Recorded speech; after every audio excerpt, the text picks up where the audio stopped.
Welcome to our first Cineclub of the year. We hope that this will bring luck, especially for us in London, in the UK, since we're under severe lockdown right now. We're working with the Finnish Institute right now for this series of films. We presented a film last December, and this is the second one. So they're completely different films. The other one was like a science fiction thriller dedicated to Bad Santa, and instead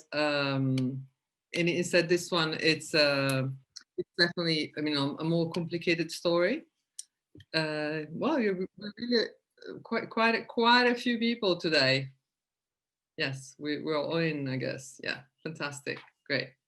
And the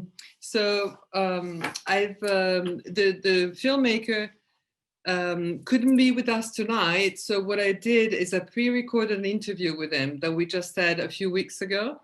So I asked all the main questions that everybody could ask, and then of course as soon as the interview finishes, it lasts about 30 minutes, then we can just discuss among us about the theme, because I think it's a very again, complex movie, and so we need really to understand a bit better, what's going on.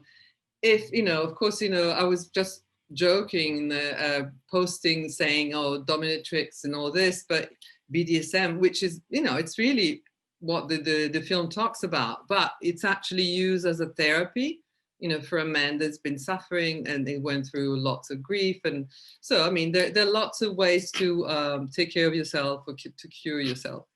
So anyway, well, again, very happy that you're all here tonight. And let me see if I can share the interview with you. Okay, there we are, we're back. So, well, I guess that he really went through in details about many different things. I didn't ask him about the very hot scenes, the very, kind of cruel and difficult scenes, but I'm sure that maybe Lois, that she's been studied the movie, maybe you could just give us your critique, your what you saw in the movie. Would you like to start? Yeah, sure. Yeah, thank you so much for putting this on. It's been fantastic, and I absolutely loved it. I thought it was a really, really fascinating film. Really, really enjoyed watching it. So my background is studying particularly the relationship between cinema and costume. That's and the fashion industry in particular. And obviously, like you picked up in that interview there about the costume being something that's really integral to this film. I loved how it was it's quite a sensory use of costume as well. Like obviously, you can actually hear all the kind of squeaks of all of the vinyl and the leather. And I think that's something that's really kind of immersive as well. It's a really immersive film. I particularly almost feel a bit like, it almost feels a bit like you're going through that experience with the characters, and almost kind of, you have these almost quite shocking scenes, like where the teeth's being pulled, the tooth's being pulled out, and you kind of almost want to look away, but you can't. You're compelled to keep looking at it. And then you're almost kind of rewarded by the comic elements. So when the dog then eats the tooth. So I thought that was very clever. It really kind of involved you. And certainly the costuming in it, I thought was absolutely brilliant. I loved it, because obviously BDSM is such a kind of, it's something which was always seen as something quite fringe, something quite kind of on the edge, edgy. And it's something which has become very much kind of mainstream in fashion now. And it's almost being kind of removed from that idea of being something which is fringe. It's being, you're even seeing it in fast fashion websites, places like Misguided, New Look, you're seeing all these little kind of dog collars and things like that. And it's almost becoming quite removed from that. So it's kind of great to see that in that setting, in that film, where it's in its almost natural habitat. And I love how she's almost kind of like the dominatrix next door. Her makeup's actually quite simple. It's not like the always like in Maîtresse in 1976, where she has this very openly exaggerated, almost drag-like makeups being involved there. And it's kind of quite nice to see that very human side of her, and the way she's lit, you see all of the pores on her face. She's very human. So I really love that. So that's my kind of, I think the only other thing I really like to kind of add is kind of the idea of, obviously we talk a lot about Mona's costuming, the dominatrix's costuming, but also even if you think about the harness which the protagonist is given, and it's almost kind of a little bit like a kind of sort of almost like a spin on the Cinderella story, where Cinderella's given her dress and she gets to go to the ball. He gets given his harness and he gets access to this amazing experience and this whole new community. different people that accept him, and it's almost kind of comes to that conclusion at the very end, and she allows him to do that rather than it being kind of an ideal that's pushed on to women. It's instead kind of pushed onto him, and he's allowed this completely different space and this complete kind of almost the costumes kind of allow kind of boundary transgression as well. The idea of kind of moving from one space to another and from one relationship, so the client and service provider effectively relationship to two human beings connecting and healing in that way. So yeah, that's my little thoughts on it. I loved it. It was brilliant. No, fantastic. Oh, sorry, I didn't introduce you. So Lois Barnett, we met last year during our event about Japan. She's been studying and she's got a degree and a master degree, right? And PhD. Sorry, it's PhD on costumes and fashion in Japan. But as you can see, she's also knowledgeable about so many different things that are related, to fashion or costumes or, the history of fashion. So it's really interesting, your point of view. Definitely, yes. Everything. It's I think there's so many layers and they all go together. The fact, the way she's dressed, the way the photography is done, the way the two people interact with each other. So it's really an exceptional film, I have to say. Yes. Sorry, did I interrupt you? You were going maybe ahead. No, not at all. No, I've got more. If you'd like me to say more things, and I'm very happy to say more things. I could talk about it all night. I think it's a fantastic film. So I think, in fairness, I'd kind of finish at that point to open it up. What about Mia? Have you got anything that comes up to your mind? I think you have to unmute. You have to unmute yourself.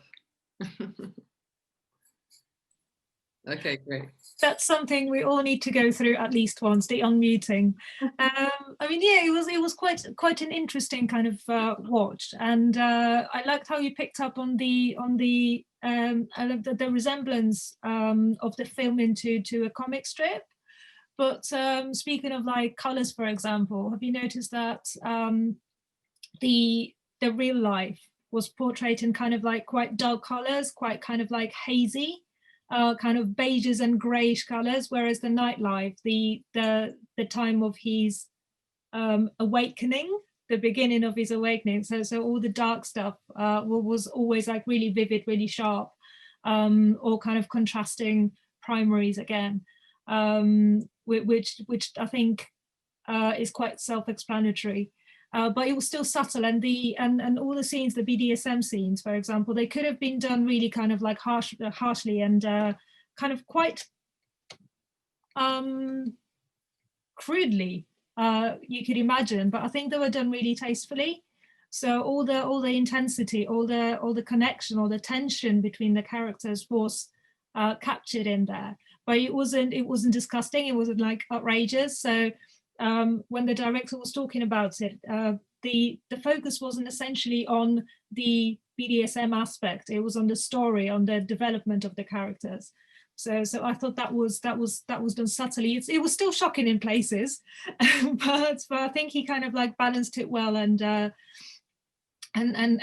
yeah, I've read some reviews. People were outraged. I was wondering how did he kind of like has he heard the other opinions, so not just the flattery but also the outrage of people saying how this film is wrong.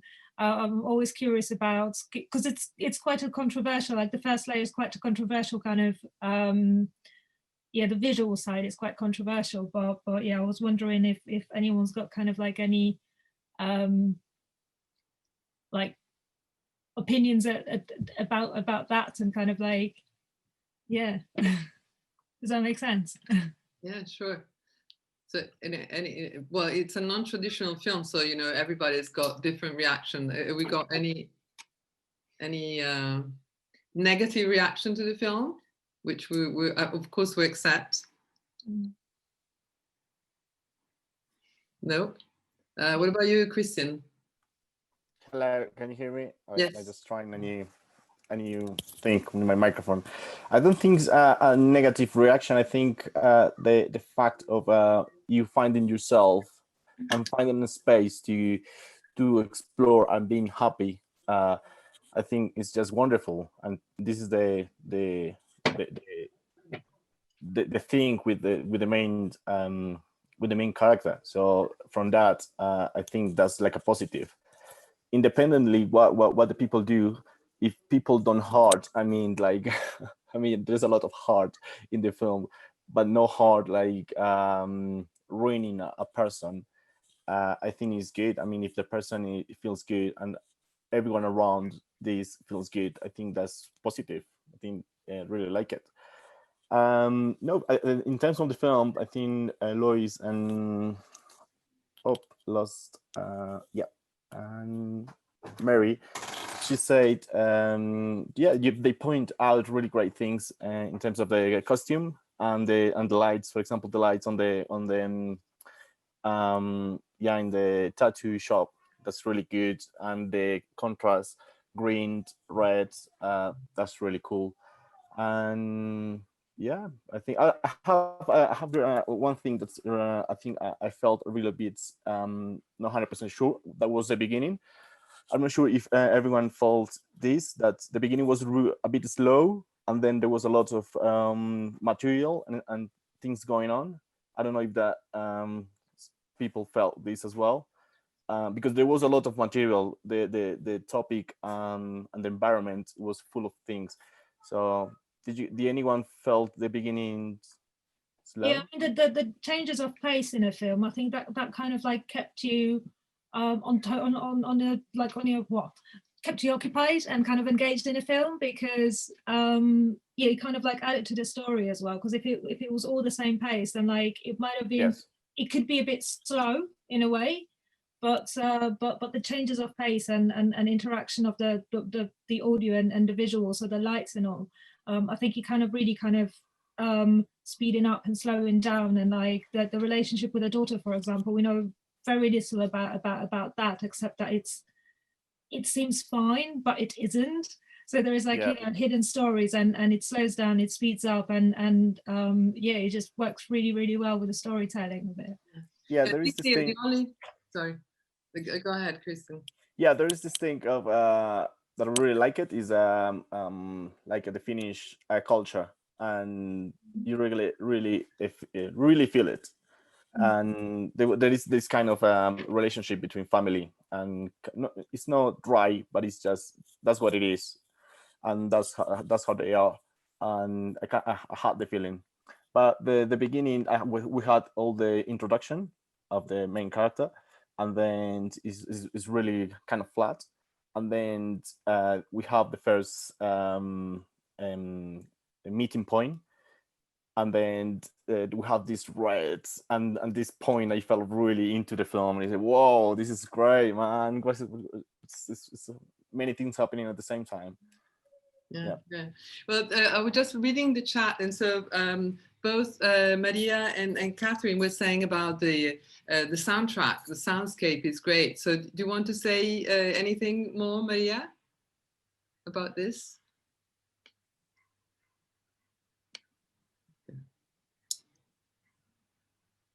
Hi there, everybody. Hi. The soundscape was brilliant because there wasn't actually, let's say, a selective theme of what songs will be included, rather than emotional climactic points that would, that would lead somewhere. And it was like building the emotional up and down of the protagonist and the antagonist, which I don't think Mona is an antagonist, more than a mentor to the whole thing. But yes, I think the subtractive soundscape worked really nice, because the visual was quite strong and full of everything. So they managed to balance out, not too busy soundscape, not too busy, even the costumes, even the cinematography was very subtractive. So it balanced out really nice. Yeah. Great. Yeah, that sounds great. What about you, Frank? Because you're a filmmaker and a photographer. And so what do you think of the movie? Would you do anything similar to this? Or is that far away from your philosophy, from your skills? Fortunately, I cannot We can't hear you. Watch the whole film, Now the voice. or just a little bit, and but I will with all this information. Great, because I was trying to. But the subject is very controversial, of course. It touches our beliefs and something that Your voice comes and goes, you know, we can't hear you. I don't know. What about the others? Can you hear him? No. No, Maybe- sadly. I think there is something wrong with this computer. Can you? Okay. I think It goes, that- Closer as well. Well, goes and comes. I couldn't watch the film properly, so just a little bit. So with this information, I will finish the film. It's interesting. I said just it's important that it's very controversial subject because it touches our moral, the beliefs, and all Yeah. The the have voice, in our. yeah, went off again. Sorry? Okay. The voice went off again. Yeah, it's just that it's breaking. Well, I'm sorry. Yeah. Anyway, if you want to write something in the chat, you know, you can write something and, you know, we can read it. Yeah. Okay. Viola, Okay. would you like to add something? Hi everyone. Yeah, I quite liked it. I felt like it was quite interesting because I felt like it was quite a journey, the same way it was for him in a way.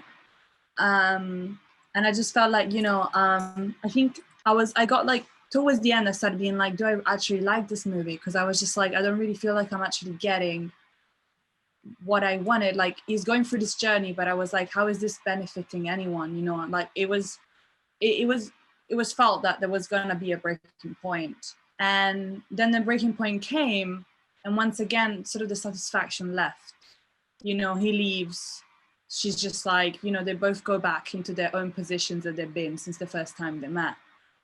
But what I really liked was when he actually went to the party and you actually see him like really surrender. To me, it felt like really freeing because it didn't feel, at least we don't know, but the fact that it wasn't referenced anymore, him being strangled and I'm really chasing something that was gone. It just felt like really powerful. And like we could see him from actually smiling, which I don't know if he did for the entire movie. And like, you know, just actually connecting with other people around him and actually seeing her at the end. And once again, the fact that nothing really happened between them, I found that really powerful as well, because I felt like every encounter they had was really focused on them too and their intensity, them wanting something from each other or one of them had to give. But in that moment, it felt like, you know, them just being there was enough. So yeah, I really liked that. That was really good. It's Yeah. quite like cathartic moment, wasn't it? He kind of went through a journey, and like catharsis tends to be kind of like a heavy experience that frees you after all. So yeah, I'm with you on that one. And like throughout the movie, they fulfill certain roles, don't they? They're kind of like they're characters, because he's kind of like having a split life and she's having a split life in a way. She's having the day job where she's helping people, she's a healer, and the night job where like she heals the body during the day, and at night she kind of like comforts the minds through interfering with the body in a harsh way, whereas he's a surgeon, so he saves lives, and at night he almost wants to die. And yeah, that's kind of like they are shells in a way. They're kind of like characters throughout the film, and at the end of that last scene they actually look and feel present in the moment, and it's almost like you wake up from a dream and you kind of like suddenly, oh, it's this place, it's those people, it's a person, it's not something or a service. Or does that make sense? Yeah. Sure. No, I think that it's really a movie about split personalities. The more I think about it, the more I just reflect upon it. It's really split personality, both for the surgeon, both for the dominatrix. So what do you think, Valentina? Did you? Could I say? Yeah. I just wanted to kind of add on to the point that you just made, Mary, just before. more interesting points are added, and then I just have to like add something. But what I find really interesting while you were saying, you know, how she heals people and then she heals people on the mind later, well, that you can find that with him as well, which is interesting because, for example, like he's a heart surgeon, but his heart is broken. And so it's kind of like the conventional way to heal something, which he knows is not the way that he has to follow, which is then shown. So I just kind of saw that and just wanted to share it because I just find it, yeah, And so interesting. All of this, you know, symbolism. Yeah, and his numbness to kind of, I mean, if you're a surgeon or a psychologist, you need to find that boundary between yourself and a patient or a client, right? So him being kind of like almost immune to what he's doing, so he's saving lives by kind of like the scene of the heart surgery is quite graphic, but he just kind of like digs and pokes in it and goes away, which is kind of like very dehumanized in a way. But I think that kind of also reflects his state of mind. So I like the connection between the visuals and the state of mind, how it's like portrayed in it, not in your face, but kind of in a quite clever way, subtly, but also like very, it's very symbolically kind of straightforward. Yeah, talking about the change and before the party, I think there is a really important point that is his relationship with his daughter, and I think there is a big arc there and how he changed, and then he approached to Ellie at the end of the film and says, "I want you to take you to the museum," which is like a big arc and showing like he changed. Well, we don't really see all the change, but we see like a evolution, like a change from him. And after, it's like a preparation for the climax when he's in the party on exploding, basically. Yeah.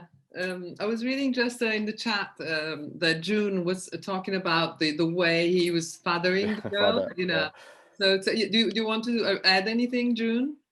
I think I put it in the chat, really. Yeah. I was just so thrilled at the end that when the daughter sort of survived a terrible time she'd had. She'd lost her mother and then the most dysfunctional father. And I felt he should have sort of apologized, really, instead of just trying to turn the clock back for years and take her on a kiddies outing to the National History Museum. But anyway, she'd got a nice boyfriend in the end who came to that concert. Was he really that nice? How did you know that? Yeah. Like a Finnish gunster. I liked him. He was nice looking. I'd have liked him as a teenager. I think he'll do well with her. I'd be happy with my grandchildren to have a boyfriend like that. Yeah. The film's fantastic. I mean, much more extreme than I expected, but I really enjoyed it. I get to recommend it. Yeah, no, various friends. Definitely a great film. Well, if you think, I don't know, if in 2 weeks or 2 weeks later, I think they're gonna go to the museum. Come on. Yeah. Probably, yes. Well, if she forgives him, I think she will. Yeah, she's a lovely girl. Yeah. Anybody else wants to contribute? Any other comments? Marty, for example, have you got anything? Are you based in London or are you actually from based in Finland? I can't hear you because you need to unmute yourself. No, I can't hear you.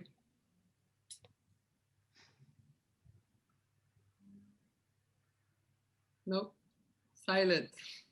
Oh, that's a shame. Yeah, it's really a shame because I can see that you, yeah, you're you know, you should be able to. No. Well, there's some Finnish. Sorry, it's a silent movie then.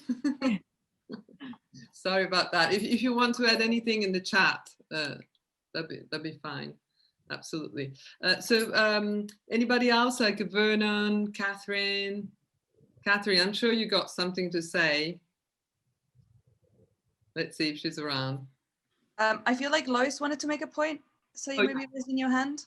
Oh yeah, sure. No, only if everyone else has said something. Oh, I just wanted to add really to June's point. Really, I thought I think that's a very, very fair thing to say. I think what you kind of see is almost a reversal where she almost becomes his parent.